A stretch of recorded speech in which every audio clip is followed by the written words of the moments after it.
Disclaimer. This is a work of satirical fiction. Any resemblance to real places or situations is purely coincidental and exaggerated for comedic effect. The story intentionally contains factual inaccuracies and absurdities as part of its artistic expression. Jeff and Apples walk the street, talking about the sky so neat. Weather, weapons causing storms, globalists with secret forms. Jeff and Apples, what a pair. Whisper plots while breathing air. Apocalypse is on its way, but they still find time to play. But they still find time to play. But they still find time to play. How you doing there, Apples? Oh, pretty good. Beautiful day out. I don't know how long I'll stick with you. It's pretty hot. You know, do my best. Yeah, it is a beautiful day out. And not a ton going on, although there is. That's the thing with everything going on, is that it's always happening. It just moves along, this whole system. I'm actually going to get into digital IDs quite a bit in this video, because I haven't really talked a ton about it, and it's pretty important. It's pretty important if you're going to be in the Matrix that you understand what's happening there. So we'll get into that. I should mention that the World Series just ended a couple days ago. I actually watched it. It was actually really good. Baseball, like watching a game in June for like 3 hours, forget it. Not interested whatsoever. Although I did go to one with my son just to show him it. We showed up around the 4th inning, we left in the 8th inning. It's like, okay, that's enough. But you know, when it's the finals in almost everything is usually pretty exciting. There's lots of drama and stuff. I know it's sports ball. I know a lot of people say it's all fake and rigged. But when I hear a lot of those people saying it's all fake and rigged, like they'll say like, oh, that hockey score ended at this exact score and this team won. It's like, these guys are jumping in front of slap shots, getting hit in the face with the puck. The winning goal might like tip off of 3 people and go in. Like, that isn't rigged, in my opinion. Now, could some things be rigged? Absolutely, of course. But, and I don't care. It's just interesting drama. And it's kind of interesting this year because you had the Toronto Blue Jays in, and the LA Dodgers, who have all the best players in the world. And it was really quite good, actually. Like, I have to say. Super, like, there was so many things. It was like almost like watching a hockey game. It was that kind of exciting. I couldn't believe it when the Blue Jays lost. I thought, because they're up 3-2, they go back home, they're playing the last 2 games at home. And in the 9th inning, they had like the bases loaded in game 6 with 1 out, which, you know, almost like highly likely they're going to get a run in, but they somehow got into a double play from the outfield. That was crazy. And then game 7, they had the lead the whole way, and then they lost it in the bottom of the 9th with 2 out to a home run. And then they're in like the 11th inning, or when was it, the 9th? Yeah, it was the 9th. So Toronto had the bases loaded again with like 1 out or something. And infield ball, and they threw it to home plate, and the guy didn't take much of a lead. He was out, and then to end the game, they had again the bases. It was crazy. Like, I actually lost my. I was watching it, and I decided, okay, I'm going to bed because it was late. A lot of these games are really late for me. And when I got to my bed and tried to watch it on my phone, there was some problem with the app. And so I couldn't really log on for about 20 minutes. And it was already like the 11th inning. And I think I remember the Jays had like the bases loaded or something. And I was like, okay, well, when it loads up eventually, I'll just see that the Jays won. Because, you know, bases loaded, 1 out. Again, like they've got to just, and almost anything will get that run in. I used to play baseball, by the way. So I was a catcher. And I played till I was about 15 or so. So, you know, I kind of know the game a bit. And but once it loaded back up, I was like, The Dodgers were up, and they were actually, again, like bases loaded with like one out again. And it was so insane to see them lose it. And, you know, I didn't really know who even to cheer for, because you kind of have all the people in Toronto, and so many of those people are idiots, like just mostly libtard idiots. And then you have people in Los Angeles, a lot of them are like Democrat idiot type people. So I didn't really have any dog in the game or anything. But it was, but one thing I noticed, I was watching the Canadian version, like the whole thing was sponsored by Ozempic. I don't know if have you noticed what Ozempic does to people? It turns them into zombies. It makes it so they lose all of their muscle. It's the whole thing's sponsored by it. I was like, wow, I can't believe, because I don't watch a lot of television programming, and to see all the stuff they were trying to sell people, I was like, whoa, this is insane. Anyway, all the Canadians were just destroyed because, you know, they all thought of it as, because they're all slaves, and they all fall for all this statism stuff. And they're like, this is us versus them. It's like, well, there's one Canadian on the Blue Jays, and he's actually from the Dominican Republic. He doesn't speak English. It's Vladimir Guerrero. And the rest are all Americans, basically. But, you know, Canadians are like, well, this is, you know, Canada versus the U.S. So I was kind of like laughing when they lost. And I couldn't believe it when they lost. But it was pretty, it was just like, for baseball, it was really shockingly good. And I was just thinking, because like so many Canadians were so wrapped up into it. Because it's really mostly Americans and Japanese people and people for the Dominican Republic. That's who was all playing. And there was like one Canadian on each team. But Canadians thought it was like all, and they all got on board like, yeah, Canada's going to win and all this sort of stuff. Which is just stupid, which is pretty typical for most Canadians. But I was just sitting there watching, I'm like, how are all these people so wrapped up in this? Like, I was watching it because, you know, watch for an hour or two. It's kind of interesting, all the drama, see what happens. But I wasn't wrapped up into it. But like half of Canada was just like watching every second of it, and it was so important to them. It's like, you know, if they paid even 1/10 of that amount of attention to what's actually happening to them in their own country, things might actually be a lot better. But it's amazing how they just, it's the bread and circuses. People just watch that. Canadians' reaction when the Blue Jays lost the World Series, shock.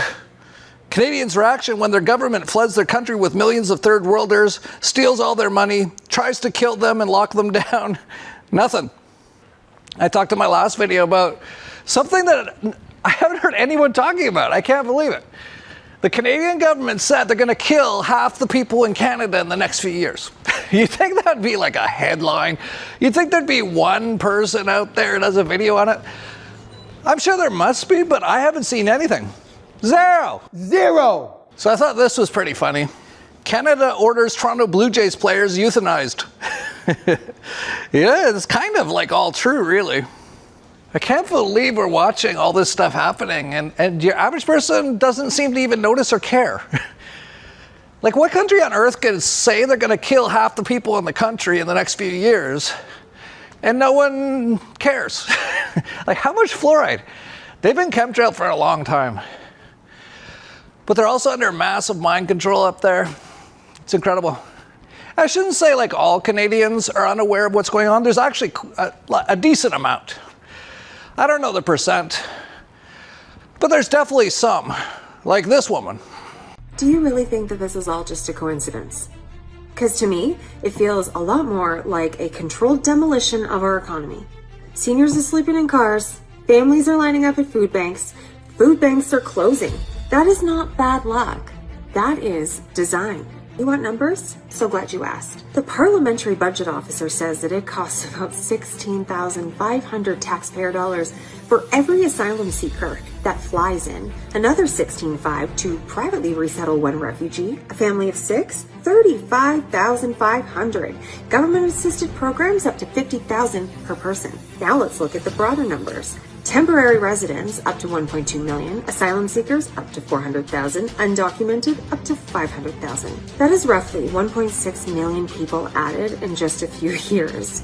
Meanwhile, the people who built this country can't afford groceries, gas, or rent. Seniors on fixed incomes are being priced out of their homes. Tell me how that makes sense. Please tell me, educate me, because I don't get it. We've brought in more people than housing, infrastructure, job market, healthcare, or schools can handle, and somehow they're calling it growth. But all it's done is drive up rent, push home ownership farther away, and leave our older Canadians behind. It feels to me that they're replacing stability with chaos. Remember when gas prices dropped right before the election? They proved that they can act when they want to, so why not now? Why not when Canadians are hurting?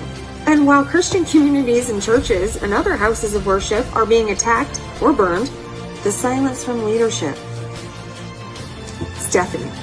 It doesn't fit their narrative. It doesn't get attention. Is that neglect? Or is it deliberate? They're not saving a broken system, guys. They're rebuilding it into one where dependence replaces independence. And the middle class, it is disappearing right on schedule. If you feel it, you are not imagining it.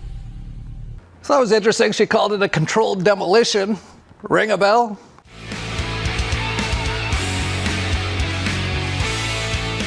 Because that's actually what all this stuff is. It's all planned. And it's mostly the Western countries. It's actually every country. But they're really destroying the Western countries. Like we had that intro video, that was about Australia, which they're being destroyed right now. Canadians are being destroyed right now. People in England are being destroyed. People in France, people in Germany, people in the US. It's mostly those places that are being on purpose destroyed. And that's what I wrote about in my book, The Controlled Demolition of the American Empire, which you can kind of say includes like the whole West. And it's so incredible to be watching this all the stuff I've been warning people about.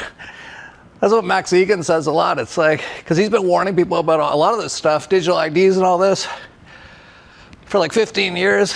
And he's said numerous times, it's so weird to actually be here when all the stuff that you warn people about and everyone thought you're crazy is all happening. And this is really like the end stage of democracy, but also just the idea of a nation state. And that's something I've talked about since I've been talking about all this stuff for 15 years. That all this stuff is basically demented. It actually doesn't even really exist. It's actually just mind control that people are under. And I've said in so many ways, whether it's financially, economically, all of these things are going to collapse. And we're very close to that. We'll get into that a bit more in this video. Very, very close to all these things collapsing. And when they do, you get insane things like the Canadian government saying they're going to kill half the people to save some money. And I was talking about it. I can't believe it. This has been the weirdest part of the apocalypse so far. Is everything kind of like, I just look around here, I'm like, well, everything's normal. There's some butterflies, some cats. And I'm just sitting here talking and to myself, basically, and saying how these things are happening or going to happen. They happen. No one seems to notice or care. It's so bizarre. But one of the things that a lot of libertarians and anarcho-capitalist types have mentioned in the past quite a bit is that governments eventually take off the mask. Because that's what it is. It's an illusion to begin with. It's mind control. But they get people to believe all these things that don't even exist and basically enslave them.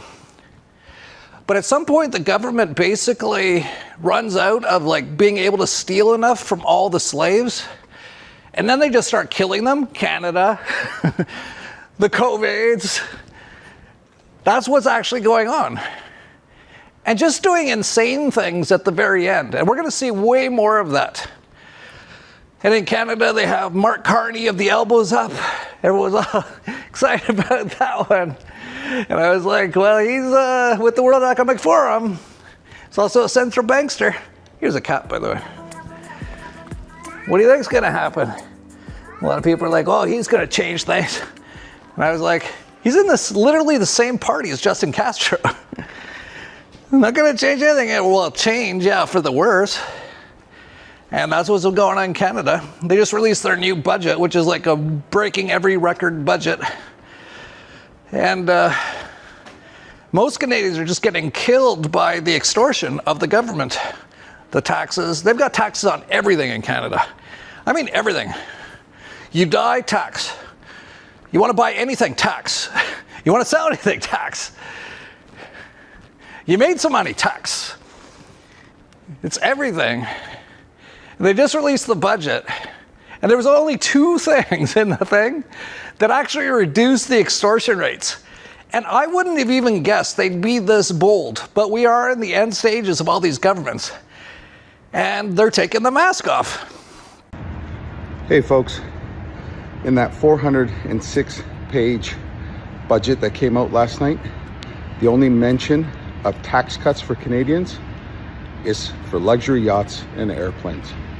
Yeah, which taxes are being eliminated by Mark Carney? The death tax? No. Capital gains tax? No. Dividend tax? No. Property tax? No. Taxes on homes? No. Taxes on gas? No. Taxes on heating? No.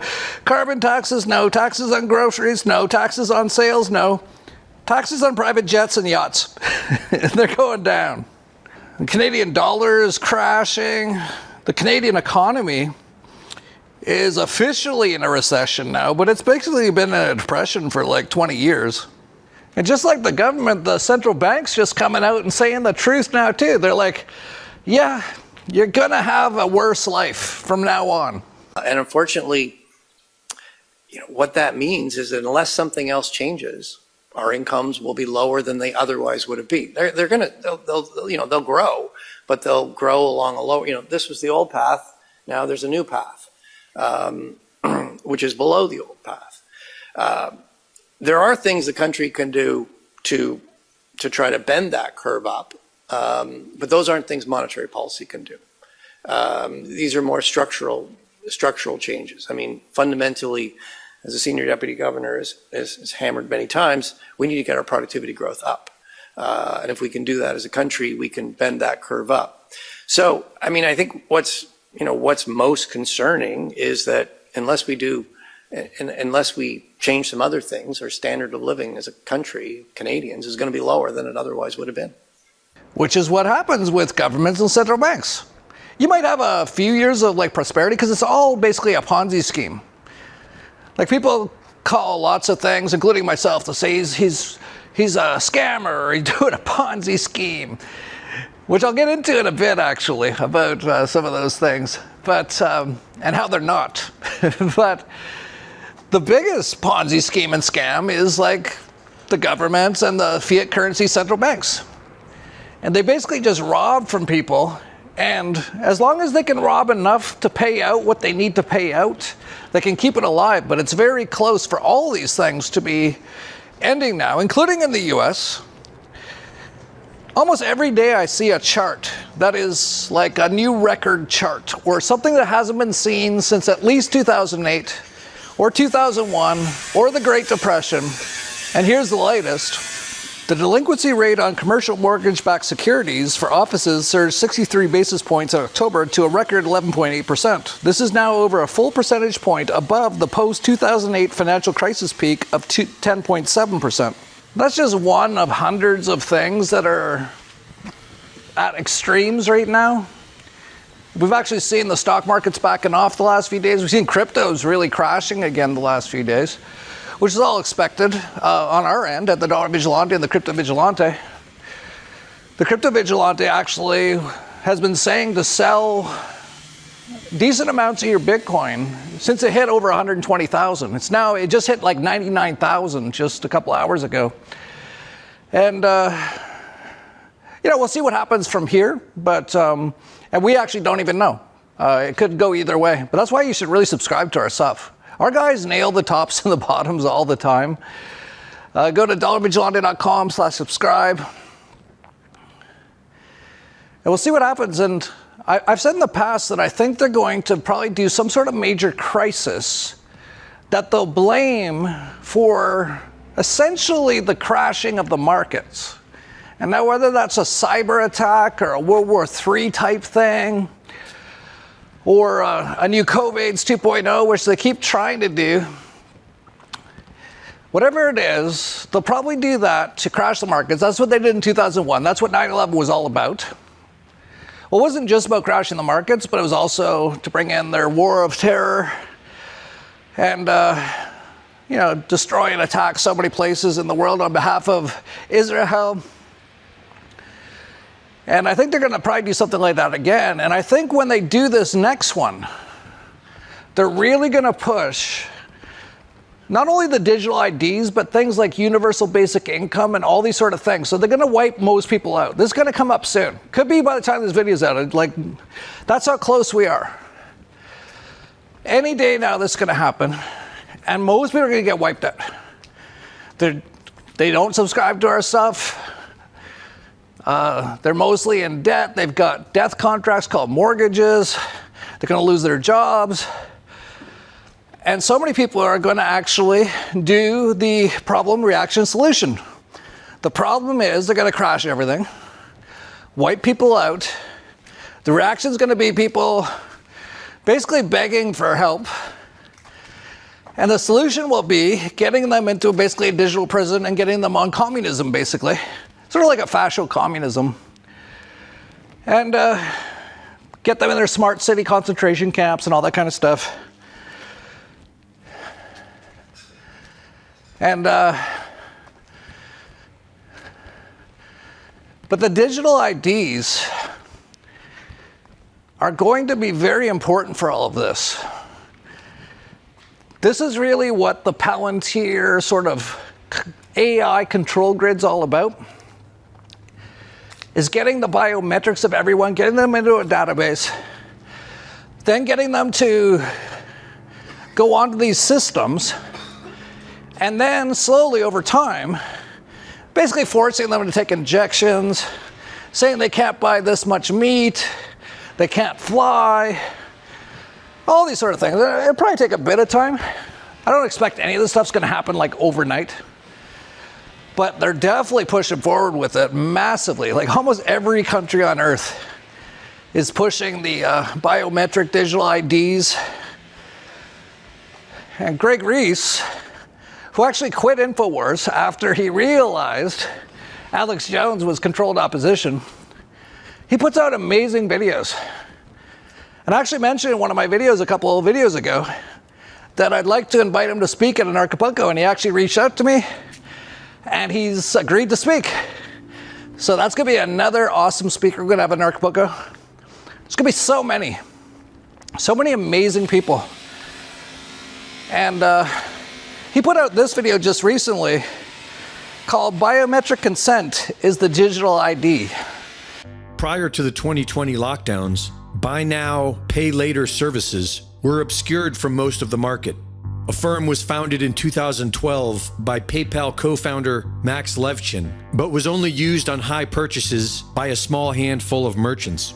After the 2020 lockdowns, as people's money became weaker, sudden partnerships with Apple Pay and Amazon, a Super Bowl ad, and an IPO brought Affirm and the entire buy now, pay later scheme to a public already slipping into debt. The first year saw an over 400% increase in people using buy now, pay later services to buy essentials, including groceries, gas, and paying their utilities. Starting in 2024, Affirm has been gradually rolling out its new requirement for biometric identification. Once again, this is the old-fashioned problem, reaction, solution scheme being deployed. Under the guises of safety and fraud prevention, the buy now, pay later industry will soon require biometric ID, and Visa is following close behind. Visa launched their payment passkey in 2024, which allows you to voluntarily make purchases with your phone's built-in biometrics. Visa aims to be biometric first by 2026. The international banking cartel has made it clear that this is where we are headed. It's the only way the crypto AI control grid can function. While many of us can clearly see this as a major upgrade for tyranny and an affront to human free will, many are perfectly content with an authoritarian state. The 2020 lockdowns seemed to have reinforced this. Tyranny and authoritarianism doesn't always look like what we think it looks like. They can go the 1984 jackbooted thugs with the boot on the face sort of tyranny, or they can go the Aldous Huxley Brave New Worlds, drugging people with soma and making them love their servitude kind of a tyranny. And either one is bad, but at the very least, when you have the 1984 police state, Big Brother kind of police state, at the very least, people know that there is a tyrant and they know that the boot is on their face. I think there probably is a point at which you've invested your identity so much in a certain political propaganda line that it would be very difficult for you to come back from it, which is why I think the COVID conversation basically disappeared so quickly, because so many people probably understood intuitively they'd been had, but no one wants to talk about it. An FAA waiver issued last March made it legal for government agencies and local police to operate drones beyond a visual line of sight and over large crowds of people here in the US. And since then, California company Skydio is now deploying its quadcopter drones in just about every major US city. These drones have thermal imaging cameras. They're operated without a human user, and they have been deployed by Israel since October 2023 to track, trace, and murder tens of thousands of non-combatant Palestinians. The very same drones used by the US Department of War to surveil its enemies, the same drones used by Israel to ethnically cleanse what's left of Palestine, are now being launched every day in most major US cities to track and trace every individual. The new financial system is now ready to be born out of the ashes of the old, and all that will be required in order to buy and sell will be your consent to the biometric digital ID. Greg Reese reporting. And in that video, he actually featured James Corbett, who's a friend of mine, a past speaker at Anarchapulco. And James had just put out a video, and that's where Greg took some of that stuff from. And I highly recommend seeing this video, by the way. I'll put it on screen. I'll put the link in the notes down below to vigilante.tv, where you can see this video. It's about a half-hour video from the Corbett Report. I highly recommend you watch all of it because they talk about all the issues around this stuff. Like, what even is a digital ID? How will they roll it out? And it's not what most people think. It's actually already mostly rolled out. Where are we at? Whole Foods. Whole New Foods Jersey. in New Jersey. And this thing is saying, pay with your palm. Are you kidding me? The end is near, friends. Better call on Jesus now. Like, if you have a passport anywhere in the world, that's your biometric ID. Just go look it up. American passport is a biometric. Yes, it has been since 2007. Most other countries are similar. Of course, in the US, they also have the real ID that they're forcing people to use now if they want to fly. Many other countries are rolling all this stuff out.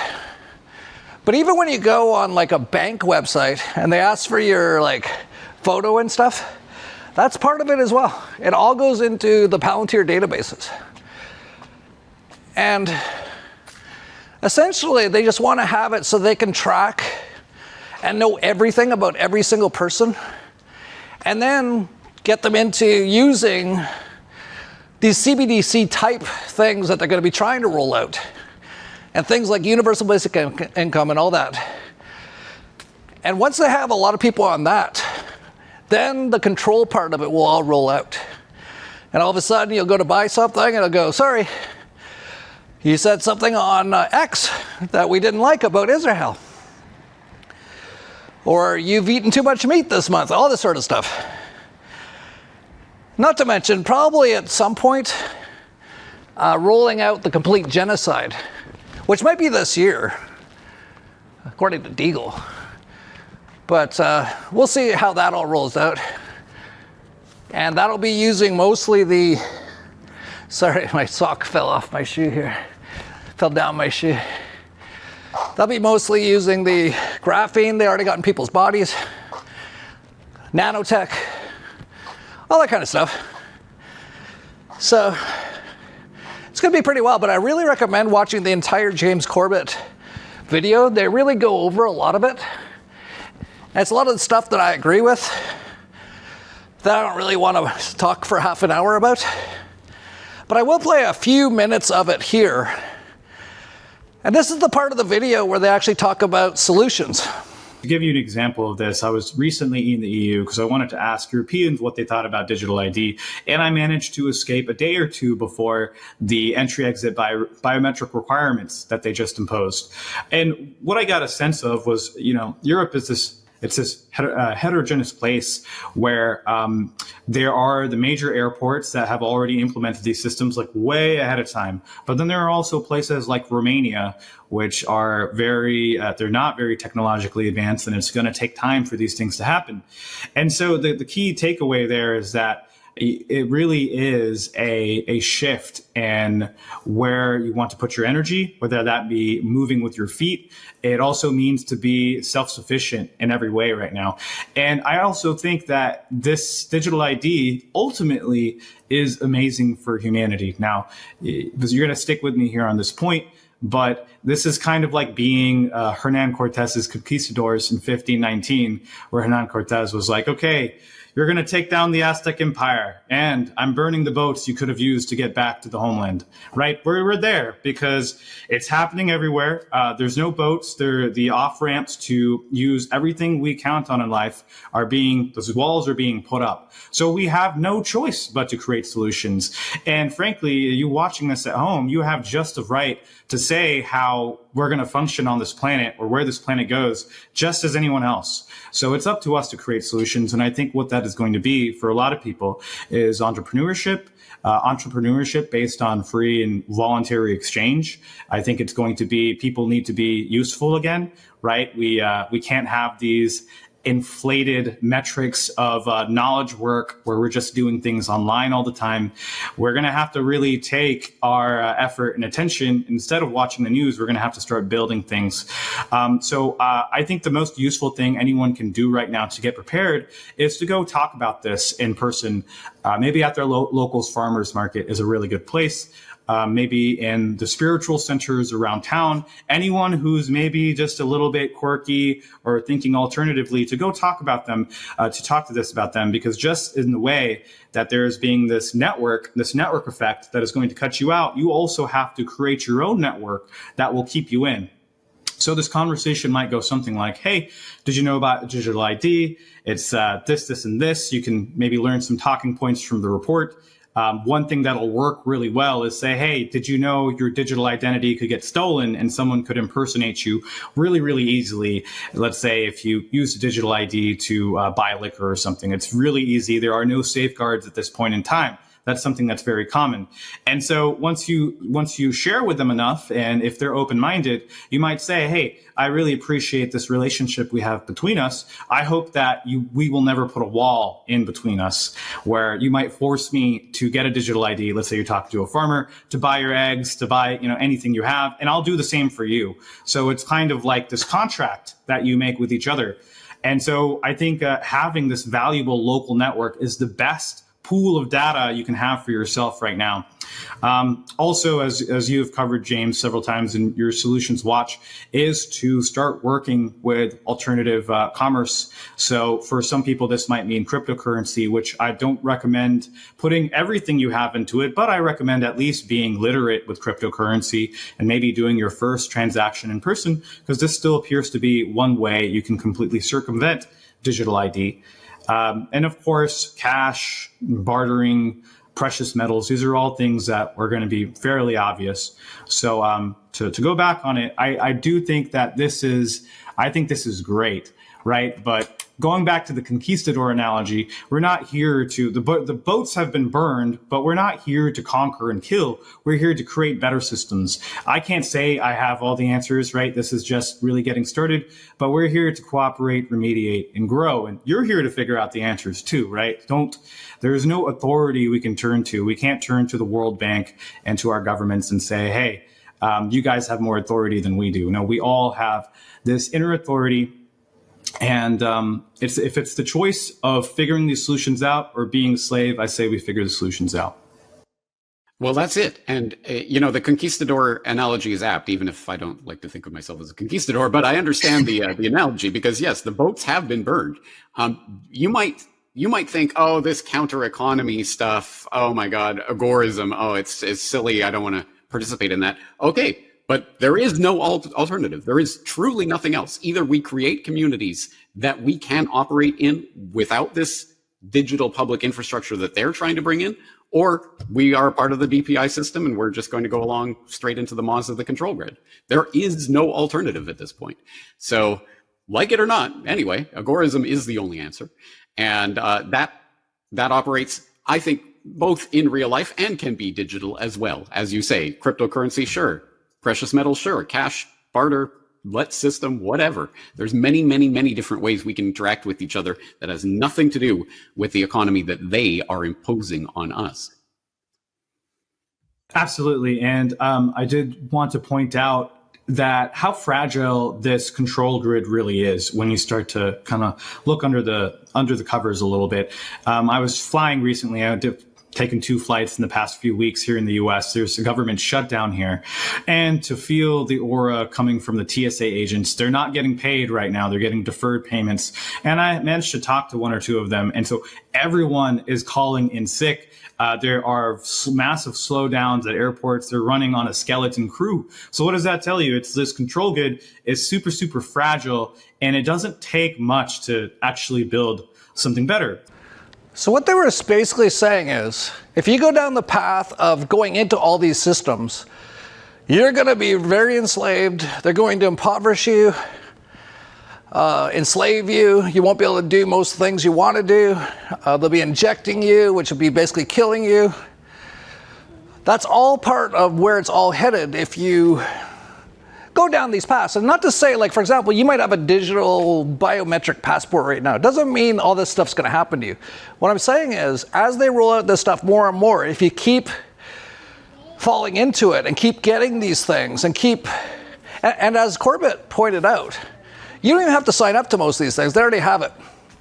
But if you want to stay within the system, you're going to go down a road that is not going to be very enjoyable for you. It might be a little bit at the beginning. Oh, I'm in my smart city. It's everything convenient. That's going to turn very quick. Now, if you want to go down that road, go ahead. I'm not going down that road. I'm definitely not going to be in a 15-minute smart city. They tried to turn Acapulco into that, but we fought them off a couple times already. And of course, I got my ranch as well. But in the video, Corbett was talking about the solutions. And notice all the solutions are all the things that I've been talking about for a long time. Like, for example, they talk about you're going to have to like get into certain communities and get to know people who are like-minded and just begin trading and creating your own, basically, economy amongst yourselves. Well, that's a big part of what Anarchapulco is. Coming up February 15th to the 20th in Puerto Vallarta. It's making sure you've got a community of people that you can find your way through all this with, basically. And one of the other things they mentioned was crypto. And of course, they're not talking about Bitcoin or Ethereum or anything like that. Those aren't cryptos because they're not encrypted. I know, I can't believe people fall for all those things. And I did it at the beginning as well. But I woke up to that, like, I don't know, 8 years ago. Yeah. But your average person still is just waking up to that. And now they're thinking like a privacy coin, Zcash, which is another trap. See, that everything's booby-trapped, everything. But what have I been talking about? Of course, things like Monero, Pirate Chain. I've been talking about Pirate Chain for a long time. Now, of course, it's gone way up and way down. Now it's back on its way up at the moment, which is great. And what have I been saying? And we just had a Crypto Vigilante Summit, which you can still get at tcvsummit.com, which you really should. If you don't know how to use these things, that's what Corbett was saying. Figure out how to use these things. It could save basically your freedom, your life. I'm not trying to exaggerate. I'm not trying to put panic into you, but it could do that. So it'd be kind of crazy not to. It's like the TCV Summit. It's like less than $100. It'll teach you all about all this stuff. What's good, what's bad, what to get into. And a big part of the topic at the Crypto Vigilante Summit was Pirate Chain. And Pirate Chain, someone from Pirate Chain or someone who has Pirate Chain put out a great ad for Pirate Chain. And this is basically true. If the entire world all of a sudden stopped using dollars or euros, stopped paying their taxes, stopped watching their television programming, and just started using Pirate Chain for commerce, the world would look a lot more like this.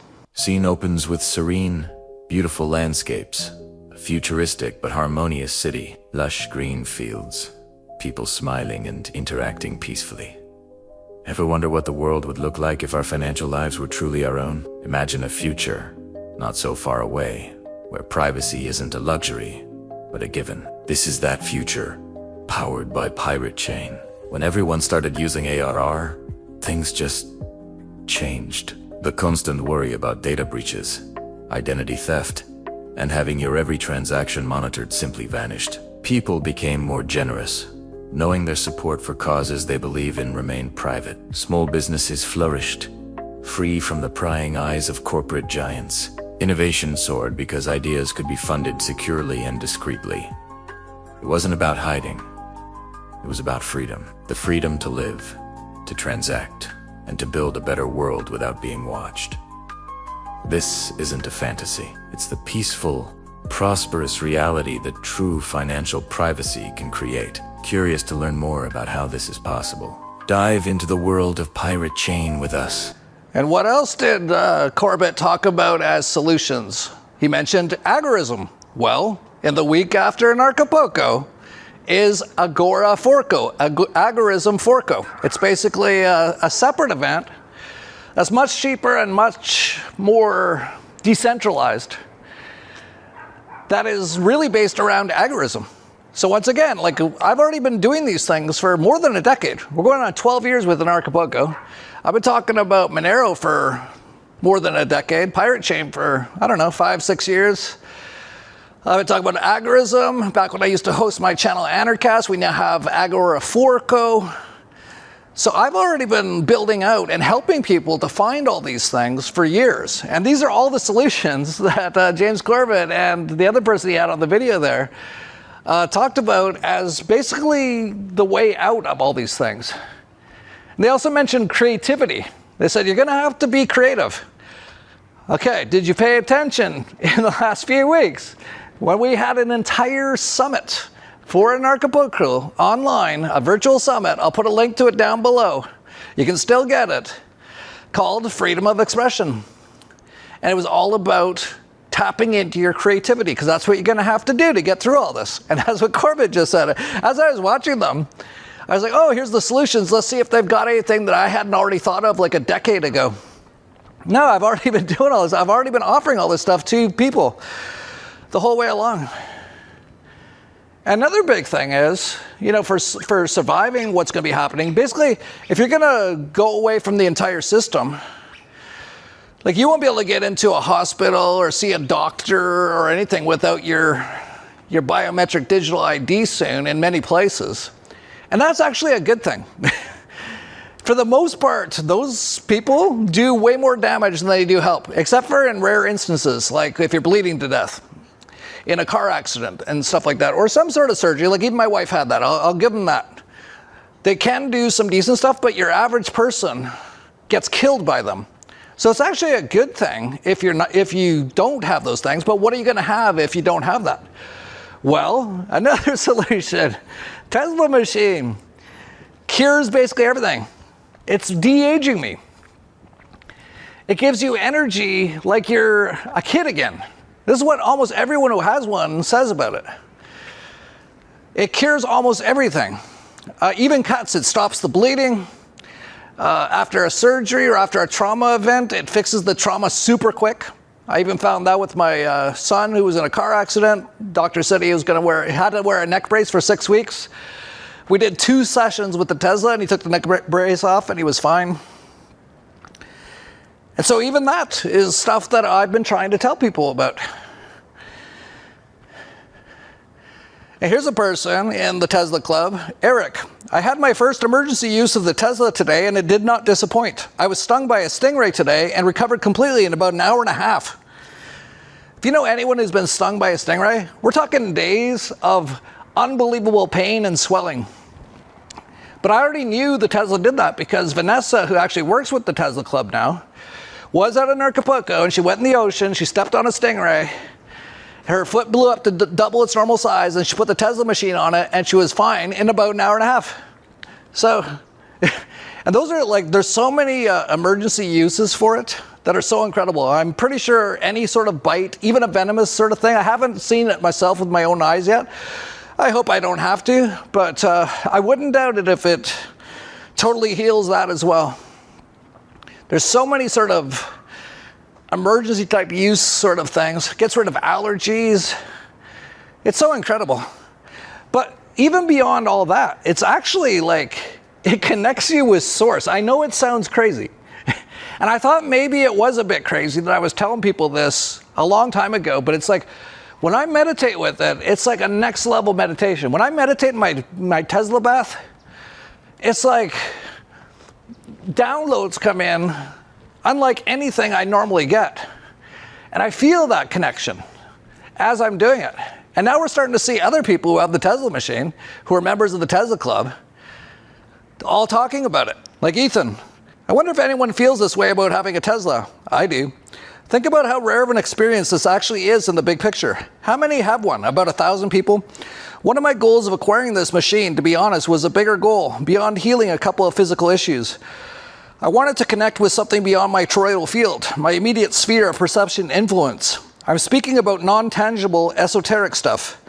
I'm not one to see or sense any kind of spirit guide or anything like that. But I hereby dub thyself Ethan the Etherean. I'm having some pretty awesome downloads of realization about what I'm really supposed to do here. Things just drop in my lap in regards to direction. Yeah, it's esoteric stuff with no definable, provable evidence. So y'all can take my word for it or disregard it. And yeah, you can't prove any of that stuff, but that's what I've seen.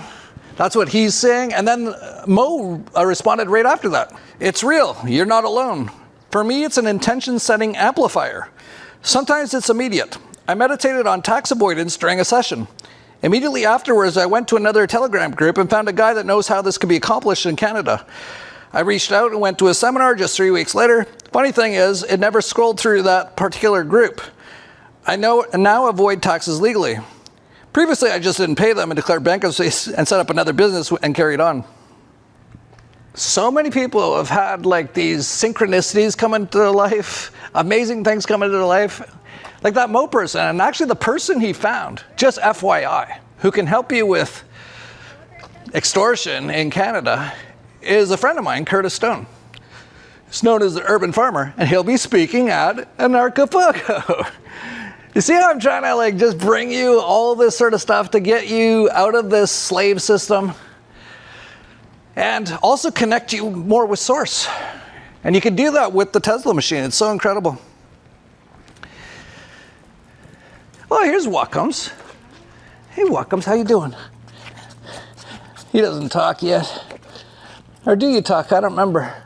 I don't think so. If so, he's shy. Uh-oh. I hope I don't have to use the Tesla machine with this guy. I wish he'd wear a helmet.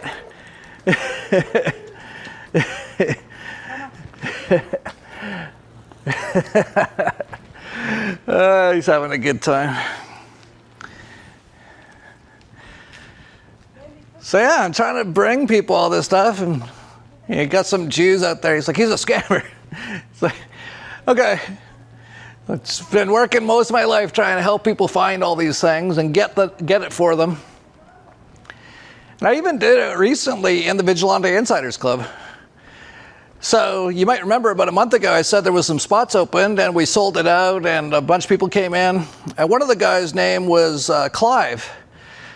And on our very first call, he said he was thinking about taking all his Bitcoin and putting it into a lending platform and basically borrowing more money to buy, I don't know what with it, maybe more Bitcoin, I don't know. And at the time, Bitcoin was around 120,000. And I can't give financial advice as a financial advisor, but I told him he was insane. I was like, you don't realize how close we are to the potential top of this Bitcoin market. And so far, that's been right. Bitcoin's down about 20% since then. If he would have put all his Bitcoin in and took a bunch of loans on it, You get leveraged out of that stuff so fast, you probably would have lost everything. So he actually listened to me and actually sold a bunch of his Bitcoin. And here's what he said. You may recall our discussion on the last Vigilante Insiders Club hangout where he told me that I would be insane to leverage BTC with lead-in or buy miners. Well, I sold half my BTC before the most recent drops and ordered a hyperbaric chamber, which I can't wait to receive in a few weeks' time, to go with my Tesla machine. I'm based here in Portugal, just northeast of Lisbon. If there are any other people here in Portugal, do get in touch. Remember when I said you could be in the Vigilante Insiders Club and just one comment from someone could really save you from losing everything or help you make a fortune? Well, with that particular person, that's exactly what happened. He was just about to put his Bitcoin on a lending exchange, which as Bitcoin dropped 10, 20%, he would have got massive margin calls and it probably would have wiped him out. But I said he was insane for doing it, which I totally agree with then, I agree with now. It would have been insane to do that. He didn't actually see how insane it was. He had been listening to some people on YouTube and stuff. They're like, oh yeah, that's the way to get rich is, go and leverage your Bitcoin. Like, no. I was like, you're insane. And he actually listened to me, which is rare. And he actually sold a bunch of Bitcoin, so he saved himself a ton that he would have lost. And then he went out and bought a hyperbaric chamber, which I recommended go along with the Tesla machine. Hyperbaric in Tesla is like, I don't even know what you would call it. You become superhuman. You become superhuman even just with the Tesla. But with the hyperbaric, on top of the Tesla, it pushes the plasma even further into your bones and organs. And it becomes like you're on ecstasy in the hyperbaric chamber. So anyway, he did that. And when a lot of stuff happens, it's going to happen pretty fast. Like the financial collapse. By the time this video is out, it might already be starting. It might start next week. It might start next month. It's definitely not going to be much longer than a few weeks or months from this point. Once that happens, even if you have a fair amount of stuff right now, you're going to probably lose a lot of it.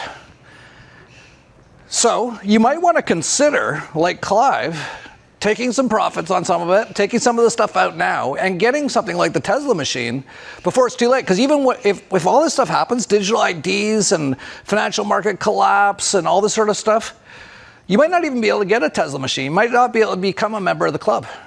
It might just be too hard. Or you might not even have the funds. So anyway, I'm not saying like if all you got is like just enough for a Tesla machine right now to go out and sell your car and get it or anything. Although, like I would, if I didn't have a Tesla machine and I had a car, I would actually, man, I wish, at least it's got the helmet on now. I know, don't worry, whatever you worry about you'll create, but man, it's hard seeing your little guy whiz by, and if he falls, he's gonna, well, I got the Tesla machine. So that's the cool thing too, even if he broke his arm or something, I could probably have him like repaired in a couple days. And if he's bleeding, I can stop the bleeding. So yeah, if all I had was a car and I didn't have a Tesla machine, unless I needed that car, like I would die without the car, I would 100% sell the car and get a Tesla. I become a member of the Tesla Club. It is the most amazing thing ever. And once you start using it and connecting, you can start manifesting whatever you want. That's what those guys were talking about. You become superhuman. Might want to check it out, Tesla.club. It's like about the same price as a family pays in the US for 6 months of health insurance. That'll kill you. Anyway, getting back to the digital IDs and stuff, they continue like every day pushing it out. Here's one from Canada. Airports push Ottawa to approve digital ID for domestic travelers. And actually Corbett talked about that in his report. That it's a lot, because it's all fashion, it's all part of the big club. All these, like the people who own the airports are the ones who want to do all this stuff. So they're pushing the government, or they're doing it for them, or it's like a public-private partnership, which is what the World Economic Forum's all about. And they're pushing all this stuff out. And the main goal is to enslave, impoverish, and kill almost everyone on Earth. So, you might want to stay out of that system, pay attention to what's going on, take advantage and learn about all the things, and start building the networks, which you can build at Anarchapulco with all the amazing people who are going to be there. Greg Reed's going to be there. Curtis Stone's going to be there. And I can't even tell you, there's going to be way, way more incredible people. We haven't even announced half of them yet. And all the people who come, they're mostly all incredible. And they're learning how to build and already are building outside of that system, which is all actually collapsing. It's all collapsing, which is great. But, you know, if you're not smart, you might get, you know, really hurt or killed in the process of it all collapsing, or lose everything, which isn't the worst thing ever. It's just stuff. But, you know, if you can not lose everything, I think that might be a little better, right? But it's incredible because basically the people that are doing this are all in this satanic, pedophilic death cult. And they consider anyone but them, they call them goyim, but they consider them just to be basically like cattle. And they're trying to chip, track, tax, enslave, and kill all the cattle right now. And your average person doesn't even see it. There's that old saying, the devil's greatest trick was convincing people he isn't real. But he is real. You get it yet? I've been trying to tell everybody for a long time. Anyway, if you're watching these videos, you probably already get a lot of this stuff, so you should have a pretty decent chance of surviving and building an incredible new world, and I think we will. And Christoph Melchizedek, who's so incredible, was telling me a few months ago that a lot of the really evil people are going to all start having problems. And what are we seeing? And I'm not saying like Jordan Peterson is like born evil, but he turned evil. He sold his soul and he got trapped in the mimic satanic field, and he started promoting all the evil stuff like Israel and all that kind of stuff. And then what happened to him? All of a sudden he's basically almost dead now. Now I'm not laughing or happy that's the case. It's all kind of sad. It's too bad, because he got trapped into following the wrong thing, and all that stuff's going away now.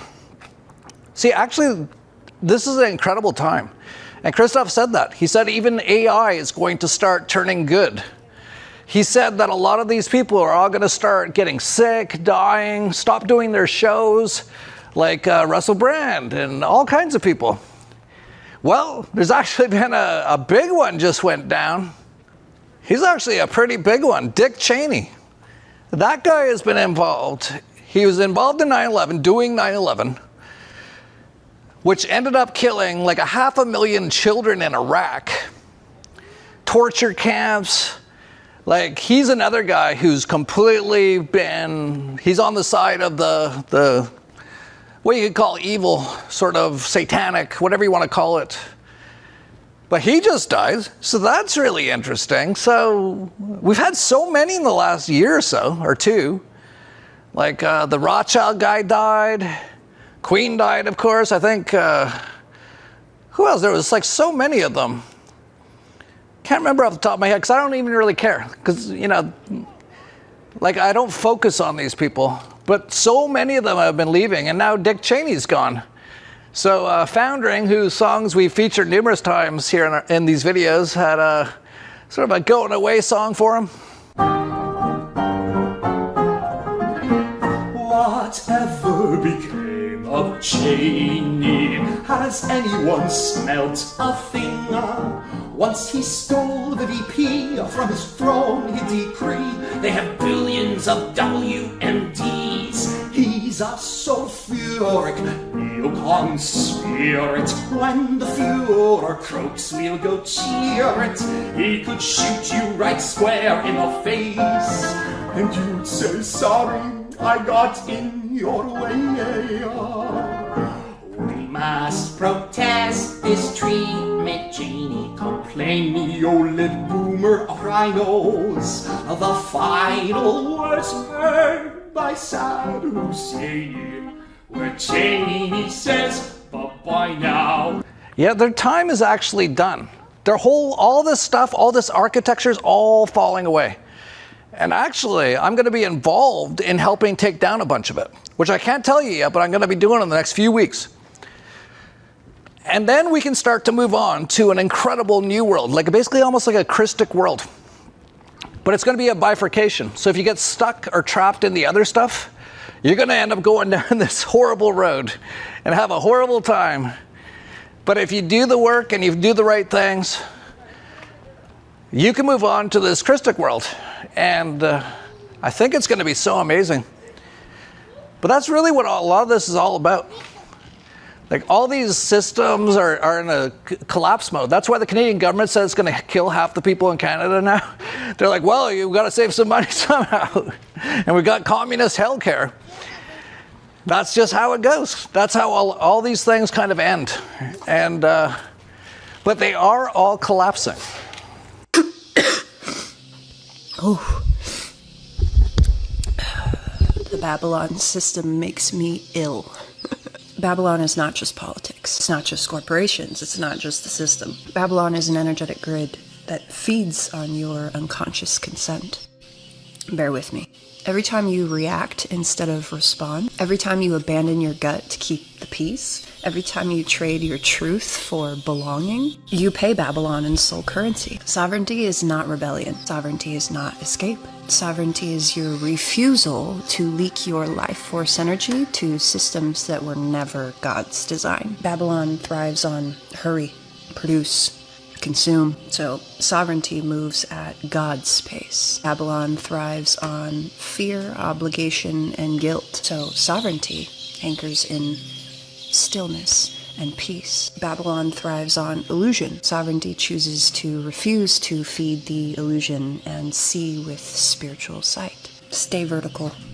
Listen to source and source alone. Anchoring into sovereignty looks like this. You stop answering to every demand. You start weighing every voice against the frequency of truth. You learn to let silence be a sword sharper than words. Sovereignty is not, I don't care. It's, I care so deeply that I refuse to betray myself. I will not betray my alignment for your comfort. The parasite cannot survive on a sovereign host. In a sovereign host. When you choose presence over programming, when you choose God over conscious conditioning, the parasite starves. This is quantum alchemy. This is how we starve the beast system. Not by running away, but staying rooted, unshaken, sovereign, and untouchable. This illness that I'm experiencing is my body rejecting that beast system that I have been in.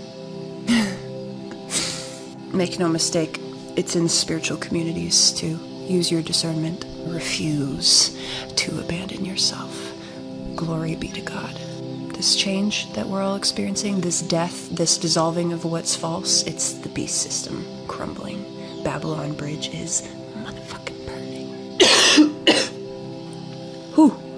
Yeah, and just like that woman said, you know, if you do the work, all this stuff's collapsing. And by the way, what she said there is what most people in Anarchapulco talk about. So basically, Anarchapulco is a group of like some of the most incredible people in the world creating this new world, exposing the old world, helping to take down the old world, which we did, and now creating the new world. That sounds pretty amazing, doesn't it? Might want to come to Anarchapulco. Oh, I am dying, not literally dying, but like I cannot wait to show you all the stuff we've got for Anarchapulco this year. The video for Anarchapulco should be coming out in the next week or so. It is like everything's going to be over the top awesome. You're not going to believe it. This is going to be by far the best Anarchapulco ever. Highly recommend if you can make it. Coming up February 15th to 20th in Puerto Vallarta. And we're also going to have a Dollar Vigilante Summit on February 21st and a Crypto Vigilante Summit on February 22nd. For me, 7 full days. And we're going to be there with like at least 2 Tesla machines. We're going to be running the Tesla machines the whole time. You can come check out the Tesla. He's going to be there. That's going to be his 3rd in Anarchapulco. He's not even 3 yet, but it's going to be his 3rd in Anarchapulco. He's also traveled to almost every country on Earth already. Maybe not that many, but he's been to Africa. He's been to most countries in Europe. He's been to every country in North America. He's been to Panama, Bahamas. I don't know. Eres un niño viajero? Vamos.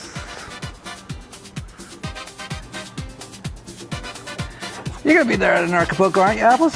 Yeah, I'll be there. I think this is my 3rd one as well. Looking forward to it. Always lots of kids to play with, and lots of good tacos too. I'm looking forward to that.